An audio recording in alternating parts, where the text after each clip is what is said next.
Okay, so maybe I'll make it a half-hour segment. 3 10-minute segments. One day, I might actually sit down and edit them all together. It's just that YouTube is so slow already that I just leave them in segments the way I put it out. I mean, people can download them and do what they want on their own computers, right? Because I have all my videos open to the public. As my story unfolds, as I become successful, as I finally get free of here and the history of my life in this country, and what I've survived, to show how strong I am, that I am a survivor. I just don't leave them that way. My daughter knows how to do all that, nitpicking, editing stuff. And I suppose if I had a proper office and computer equipment and all that other stuff, I could do it too. But anyways, I wanted to speak more about relationships. I want to talk about something very important. The topic is incest. Specifically, emotional incest. Rape.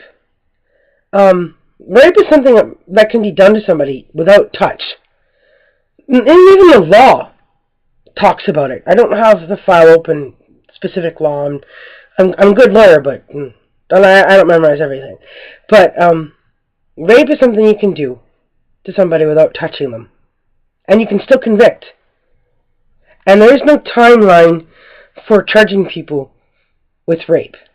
In Canada, they don't use the word rape anymore because the prisons are so full with prisoners and because they're so lenient. We don't have the death penalty. Apparently, rape is something you can still do in this country. It's still acceptable. Men still abuse women. Men still rape women. It's common house. Like, every third woman gets raped. It's crazy. But the stats are in this country. It's bad. Like 40% of the people that get raped actually report it, when there's like an 80% stat of how many women actually get abused. Raped. They have sexual assault 1, sexual assault 2, sexual assault 3, so they go by the different degrees of the battery. Whether they've put you on life equipment in a hospital, whether they've broken bones, whether they've just beaten you up, made you a little bit black and blue, whether they've violently cut you out inside with a tool or something. I don't know. But the fact is, they don't do rape 1, rape 2, rape 3 like you do in the States, like you see on Law and Order. To minimize the differences, so they can lesser the charges to let people out sooner and back out on the streets. In my research with studying law, I came across something called the shaming policy. Shaming policy means that anybody that does something bad, when they get released into society, they are enforced to wear a sign around them when they're out in public that says what they are. Rapist, pedophile, wife beater, cheater, thief. Back in the old way, I have to say, I wish I was still around then, that's what they did. They made people wear a note of shame around them so the society and the public and the neighborhood where they are would know. Good luck getting a job. Granted, we don't want criminals roaming the streets, so we'll give them housing. But why are we releasing these prisoners back onto the streets? If they're not reformed, they haven't gone for treatment, they haven't gone for counseling, some just can't get better. They just won't. My ex is one. He's psychotic. He's a sociopath. He's so dangerous that when my door's closed and he's in this house, I just hear his voice. It's like he's got this behavior. It's weird. And I get goosebumps just from being on the other side of the door when my mom is dumb enough to let him in to help her with moving something or something that I can't move. That might be big, but I just can't move an organ. And I'm not 14. I can't move a 10-pound, a 7-foot wall unit anymore. But, I mean, this country is basically allowing it. It still observes the old way where a woman has no rights. I mean, we didn't get our rights in society. We didn't become people under the law. Is it till 1940? 1940-something. Before that, we're just commodity. We're there for trade. We're there for property. They owned us. They did what they wanted with us. And we stayed because we had no job skills or very little job skills. We were scared.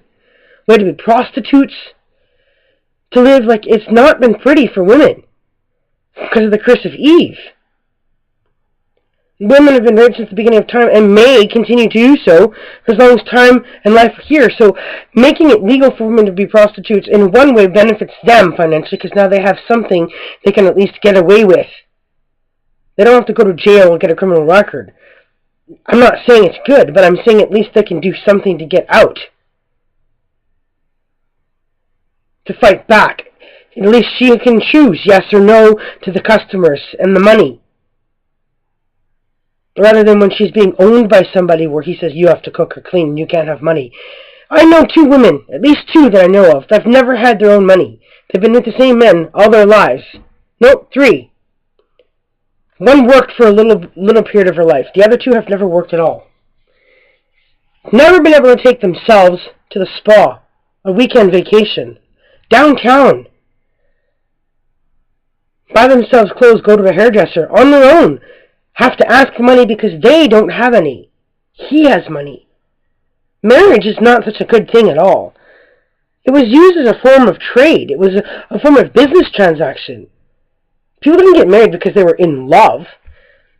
It's all through the Bible and time where a man would look at a woman and find her sexually attractive and say, yes, I'll take her. And if she was in agreement with it, just because she found him attractive too. But were they in love? They just met. You hope, it's a crapshoot, but you hope that just because you find somebody attractive and you like what you see so far, that in the end it turns out to be good. But 9 times out of 10, it does not. But they stay. I know a girl whose husband never let her finish getting her grade 12. She went to grade 11. She's raised kids and served him. She has worshipped him like he's a god. And she said, no, I'm okay, my life is good. Never needing to get her grade 12 in her head because it hurt so much that at that age, she's older than me, like way old now, never accomplishing this. 1 feat, just getting her grade 12. With all the years she has spent devoted to him practicing religion. That's not love. Get out! If he loved her, he would have encouraged it. The man I fell in love with after I left my ex would have had me finish high school when I had met him back in 1994, had I met him at 19, when I needed to know him. When this guy was so the right one for me, I knew it to the point where it hurt every inch of my body because I had been needing him since I was a teenager. Half my life looking for him. All I got was 3 days. I haven't seen him since. I've made a CD, written poetry books. I've been in contact with his parents, miserably so. It's been awful. I've never seen it so bad. The emotional incest. Where, you're like all in the same bed together. There's no privacy. There's no respect. There's no boundaries. My mom essentially has raped me since I was 5 years old without touching me. She's taken 2 of my kids. I'm now in this house, barely function financially. I can't buy myself a house because I can't work anywhere long enough to save enough money to buy a house here. I have custody.